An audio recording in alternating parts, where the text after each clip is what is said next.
From IsReal News, this is the midday briefing for Tuesday, February 24th. U.S. Secretary of State Marco Rubio is expected to brief senior congressional leaders on Iran ahead of the president's State of the Union address tonight. The development follows continued high-level coordination in Washington as military planning and diplomacy proceed in parallel. The White House says diplomacy remains President Trump's first option with Iran, but that he is prepared to use lethal force if required. This comes as U.S. military posture in the region continues to intensify amid warnings of possible escalation. In Israel, media outlets are watching for signs of timing around any U.S. action, as major diplomatic travel continues. Some are suggesting a delay, with President Herzog's planned trip to Ethiopia and the expected arrival of Indian Prime Minister Narendra Modi for a two-day visit.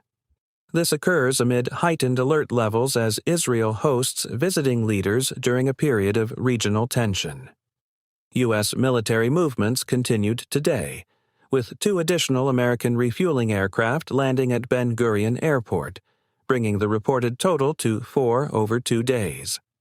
This comes as additional F-22 fighter jets are reported to have redeployed from the United Kingdom toward bases in Jordan.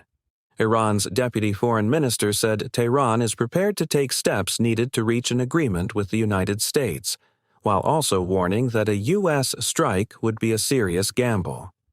Iran's defense minister said Iran is not seeking war, but would defend itself with force if war is imposed on it. The development follows mixed public messaging from Iranian officials as negotiations are discussed alongside threats of retaliation. In Lebanon, the foreign minister warned that Beirut fears Israeli strikes on infrastructure if the regional situation escalates, including potential attacks on key sites.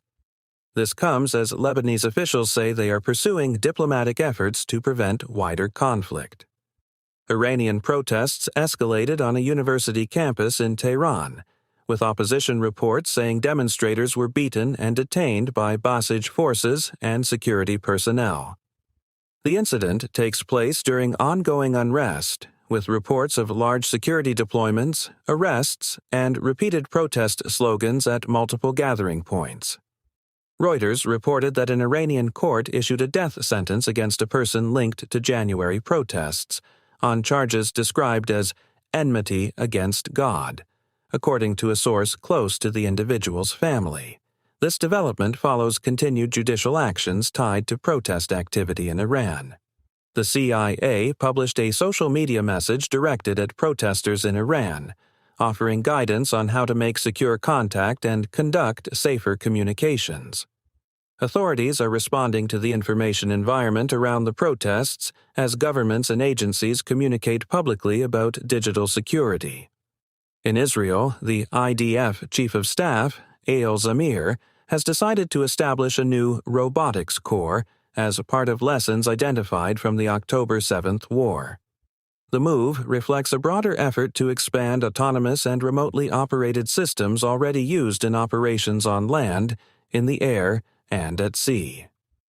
Israel's state comptroller, Matanyahu Engelman, issued a new warning that the government must fix shortcomings in the handling of evacuated residents and prepare for the possible evacuation of tens of thousands more. This comes as the report describes gaps in planning, training, and information systems used during large-scale evacuations after October 7th. In international developments, reporting says China and Russia are not expected to provide direct military support to Iran in a conflict with the United States, beyond limited joint exercises, while discussions of arms transfers continue.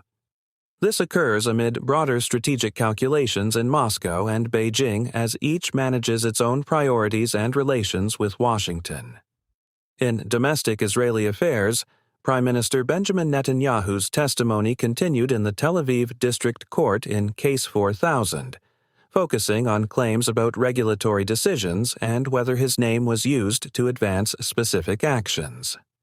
The development follows ongoing court proceedings that have produced sharp exchanges in the courtroom during cross-examination. Those are the latest headlines from IsReal News.